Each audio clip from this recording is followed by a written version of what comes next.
Meus irmãos, a paz do Senhor Jesus Cristo, a você aluno e aluna da classe de discipulado. Chegamos à lição número 6 da nossa revista, que tem o tema Crendo em Jesus Cristo.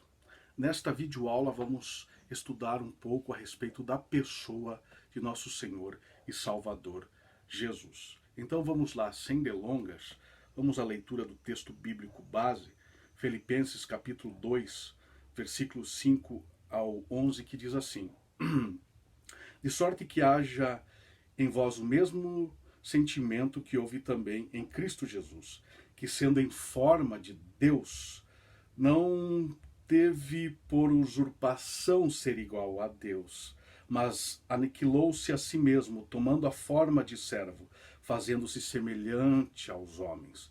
E achado na forma de homem, humilhou-se a si mesmo, sendo obediente até a morte e morte de cruz. Pelo que também Deus o exaltou soberanamente, lhe deu o nome que é sobre todo nome, para que ao nome de Jesus se dobre todo o joelho dos que estão nos céus e na terra e debaixo da terra, e toda língua confesse que Jesus Cristo é Senhor, para a glória de Deus Pai.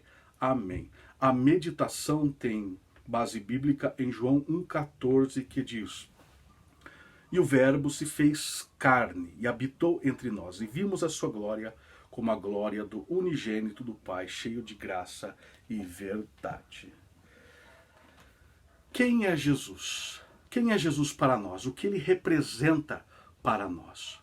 O que a Bíblia diz a respeito de Jesus? Antigo, Novo Testamento. O que o Evangelho revela a respeito de Jesus? O que o Evangelho diz a respeito da pessoa de Jesus Cristo? As 4 redações do Evangelho de Jesus, Mateus, Marcos, Lucas e João, falam a respeito da pessoa de nosso Salvador e revelam coisas a respeito dele. Por exemplo, Mateus, ele revela, transmitindo uma mensagem que Jesus, ele é rei, o rei dos judeus. Mateus escreve para judeus. Em Marcos revela que Jesus, ele é o servo que veio a esse mundo, não para ser servido, mas para servir.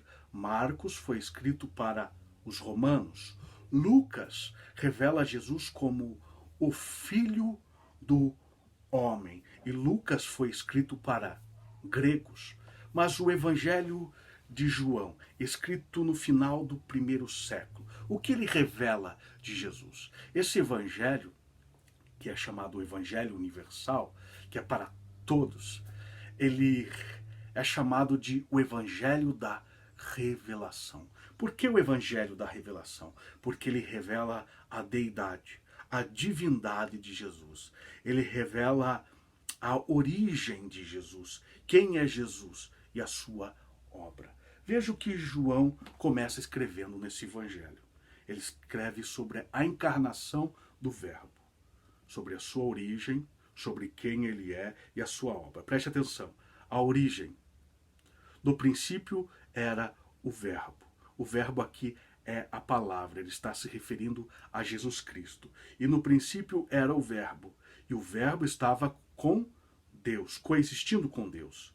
E o Verbo era Deus. Ele é Deus. Ele estava no princípio com Deus. Ele coexistia com Deus na eternidade, no princípio. Suas obras, no 3, todas as coisas foram feitas por ele, e sem ele nada que foi feito se fez. Ele é o Criador de tudo. Se não fosse ele, nada existiria. Versículo 9. Ali estava a luz verdadeira, que alumia a todo homem que vem ao mundo. Estava no mundo, e o mundo foi feito por ele, e o mundo não o conheceu. O mundo não conheceu o seu Criador. E o Verbo se fez carne, se humanizou, tomou forma humana, se vestiu de humanidade e habitou entre nós, homens. E vimos a sua glória, como a glória do unigênito do Pai, cheio de graça e verdade. Essa é a revelação que João faz a nós, que Jesus Cristo, Ele coexistia na eternidade com Deus. E ele era Deus. E ele é o Criador de tudo. O mundo foi criado por ele, mas as suas criaturas não o conheceram.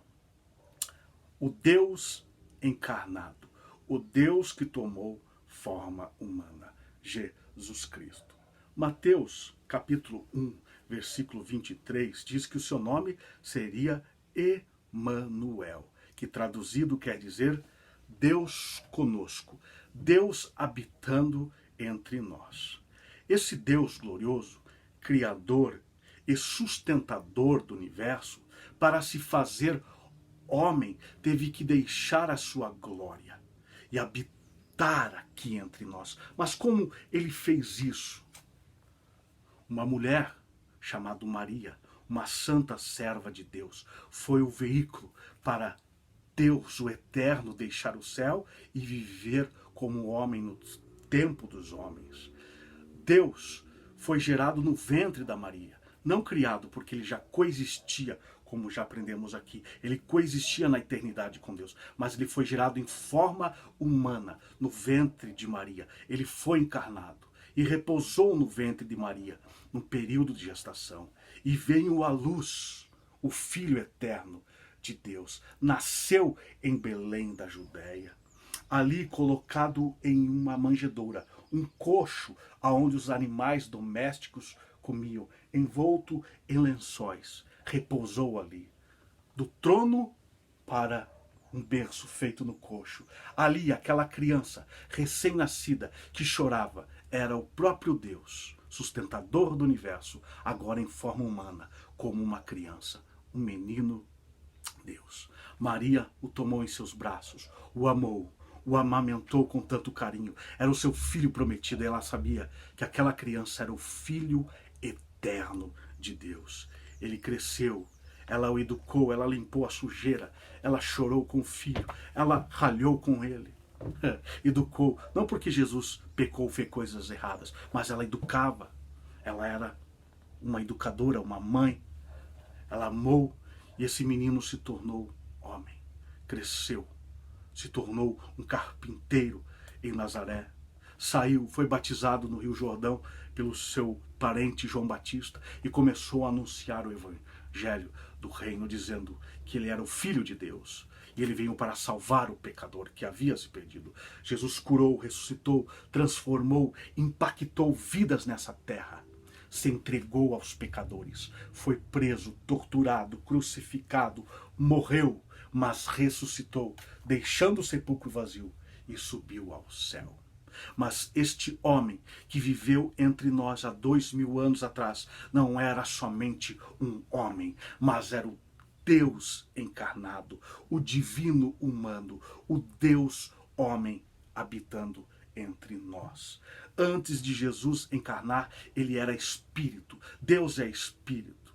Mas quando ele tomou forma humana, ele tinha agora, após a sua encarnação, duas naturezas. A teologia chama isso de união hipostática. Duas naturezas, a divina e a humana, habitando na pessoa de Jesus, na única pessoa. Jesus, sendo divino, ele permitiu que a humanidade fizesse parte da sua divindade. União hipostática, humanidade e divindade, habitando na única pessoa de Jesus. E quando Jesus se encarnou, se tornando Deus homem, em toda a sua vida ele viveu como Deus homem, desde o seu nascimento, quando ele cresceu, se tornando homem, ele foi preso, ele foi morto como Deus homem, ressuscitou como Deus homem, foi assunto ao céu como Deus homem e de lá voltará como Deus homem. Quando ele assumiu essa natureza, quando ele se encarnou, se tornando Deus homem, ele assumiu para ser assim eternamente. Ele é o Deus homem, o Deus da nossa salvação. O texto que lemos aqui em Filipenses, na leitura de início, diz que sendo em forma de Deus, Jesus sendo Deus, não teve por usurpação ser igual a Deus. Ele não importou de ser Deus, ele esvaziou-se, ele aniquilou-se, ele humilhou-se tomando a forma humana. Fez isso para se revelar a nós. Um homem, quando usa uma máscara, ele a faz para se ocultar, para esconder a sua identidade. Mas Deus, quando usou uma máscara, como assim, irmão Luciano? Peraí, usou uma máscara? Sim, é uma figura. Quando Deus usou uma máscara, ele a usou não para se esconder, ele a usou para se revelar a nós. Ele escondeu, ele teve que ocultar a sua imensa e infinita glória para poder se revelar a nós e se comunicar a nós humanos. E isso aconteceu na sua encarnação, quando ele se fez homem. Escondeu a sua glória e se revelou a nós como homem. Quando Jesus se fez homem, meu irmão, ele não deixou de ser Deus. Ele apenas ocultou a sua glória e se revelou como homem. Jesus, ele era verdadeiro homem, mas também verdadeiro Deus, ou seja, plenamente humano como eu e você, mas plenamente divino. Tão humano, tão igual a você e a mim em humanidade, que as pessoas olharam para ele e disseram: não, ele não é o Messias, não pode ser. O mundo rejeitou o seu Criador. Tão humano como eu e você, mas com uma exceção a nós humanos. Ele não pecou. Foi provado em tudo como nós, mas sem pecado. Se manteve perfeito e é perfeito. E sendo perfeito sem pecado, morreu por nós, pecadores, tomando sobre si o nosso pecado, para fazer expiação e nos dar a salvação eterna e a vida eterna. Jesus Cristo, ele é o Deus encarnado. Para o apóstolo Paulo, na teologia de Paulo, nas cartas de Paulo, Paulo reconhece a divindade de Jesus, a deidade de Jesus. Paulo reconhece que Jesus é Deus. O que você acha? Sim ou não? Vamos ler? Vamos tirar essa dúvida, aluno da classe de discipulado? Preste atenção, estamos numa aula de discipulado. Romanos, capítulo 9, 5. Vamos ver o que Paulo declara ser Jesus Cristo. Quem é Jesus para Paulo? Dos quais são os pais, e dos quais é Cristo segundo a carne, o qual é sobre todos Deus bendito eternamente. Amém. Olha aí a declaração do apóstolo Paulo. Ele declara que Jesus Cristo é Deus bendito eternamente. Amém. Tito 2,13, Paulo diz: aguardando a bem-aventurada esperança e o aparecimento da glória do grande Deus e Senhor Jesus Cristo. Olha aí, outra declaração de Paulo. O aparecimento da sua grande glória, a manifestação da sua glória, o dia da sua segunda vinda e o aparecimento do grande Deus e nosso Senhor Jesus Cristo. 2 Pedro 1,1. Olha aí. Pedro, aquele Pedro que Jesus perguntou: e tu, Pedro, quem dizes ser o filho do homem? E Pedro diz: tu és o Cristo, o Filho do Deus vivo. 2 Pedro 1,1. Pedro diz: Simão Pedro, servo e apóstolo de Jesus Cristo, os que conosco alcançaram fé igualmente preciosa pela justiça de nosso Deus e Salvador Jesus Cristo. Olha aí a declaração de Pedro. Nosso Deus e Salvador Jesus Cristo. Judas 1,4 diz: porque se introduziram alguns que já antes estavam escritos, para que este mesmo juízo, homens ímpios que convertem em dissolução a graça de Deus e negam a Deus, único dominador e Senhor nosso Jesus Cristo. Olha a declaração de Judas. Único dominador e Senhor nosso Jesus Cristo. Negam a Deus, único dominador e Senhor nosso Jesus Cristo. Quem é esse Judas? Esse Judas aqui é irmão de Jesus. É aquele mesmo lá de João 7,5, que diz que os irmãos de Jesus, homens, irmãos e irmãs, não é filhos de Maria e José, que os irmãos de Jesus não acreditavam nele. Mas aqui ele está crendo, ele está crente, ele reconhece a deidade de Jesus, a divindade de Jesus, chamando Jesus de Deus, dominador e Senhor nosso, não é? Isso foi após a ressurreição de Jesus, não é? Ele se converte a Cristo. E sabia que aquele homem Aquele irmão mais velho dele, o primogênito, não era apenas um homem, mas era o Deus Salvador, o Deus da salvação. Colossenses 2, 8, 9. Capítulo 2, versículo 8 e 9. Paulo diz: tende cuidado para que ninguém vos faça presa sua, por meio de filosofias vãs e vãs sutilezas, segundo a tradição dos homens, segundo os rudimentos do mundo, e não segundo a Cristo, porque nele, em Cristo, habita corporalmente toda a plenitude da divindade. A divindade de Cristo é plena, meu irmão. João 5,20, o mesmo que fala sobre o verbo encarnado. João 1, 1 João 5, capítulo 5, versículo 20. Olha a declaração deste apóstolo. Ele cria de forma absoluta na divindade de Jesus. Ele diz: e sabemos que já o Filho de Deus é vindo e nos deu entendimento para que conheçamos ao verdadeiro. E no que é verdadeiro estamos, isto é, em seu Filho Jesus Cristo. Olha a declaração: este é o verdadeiro Deus e a vida eterna. Que maravilha. João, o Evangelho, capítulo 20, versículo 28. E Tomé respondeu e disse-lhe: Senhor meu e Deus meu. A declaração de Tomé. Após a ressurreição, Jesus aparece aos seus discípulos, mas faltava um deles. E depois que Tomé aparece, os discípulos dizem: vimos o Senhor apareceu a nós, tocamos nele, vimos a ele. E Tomé diz: não acredito, só acredito tocando nas marcas dos cravos e no furo da lança. E Jesus aparece mais uma vez aos discípulos e se revela aos discípulos ressurreto, dizendo: a paz seja convosco. E ele se dirige a Tomé e diz: Tomé, venha, vede, seja crente, toque nas minhas mãos. E Tomé vai e toca nas mãos cravejadas de Jesus, toca no furo da lança, e Tomé se prostra e faz essa declaração. E Tomé respondeu e disse-lhe: Senhor meu e Deus meu. Tomé sabia que Jesus era o Deus da sua salvação. E tantos outros versículos. João, Evangelho de João, capítulo 14, versículo 8 ao 9, o diálogo de Jesus e Filipe, onde Filipe diz a Jesus: Senhor, mostra-nos o Pai, é o que basta. E Jesus responde a ele dizendo: Filipe, estou há tanto tempo convosco e não tendes me conhecido? Quem vê a mim, vê o Pai. Atos capítulo 20, versículo 28, que diz que Deus resgatou a sua igreja com o seu próprio sangue.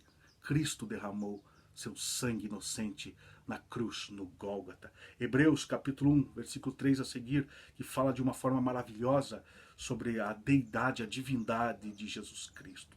Depois de lermos esses versículos, chegamos a uma conclusão: que Jesus Cristo é Deus bendito e absoluto e eternamente. Amém.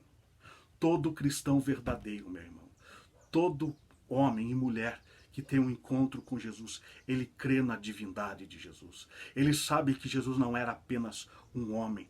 Ele sabe que Jesus, ele era homem, Deus, que ele era divino, que ele é eterno, que ele não é uma criatura, mas que ele é eterno. Ele coexistia na eternidade com Deus e ele é eterno. Nunca, meu irmão e minha irmã, deixe de acreditar na divindade de Cristo.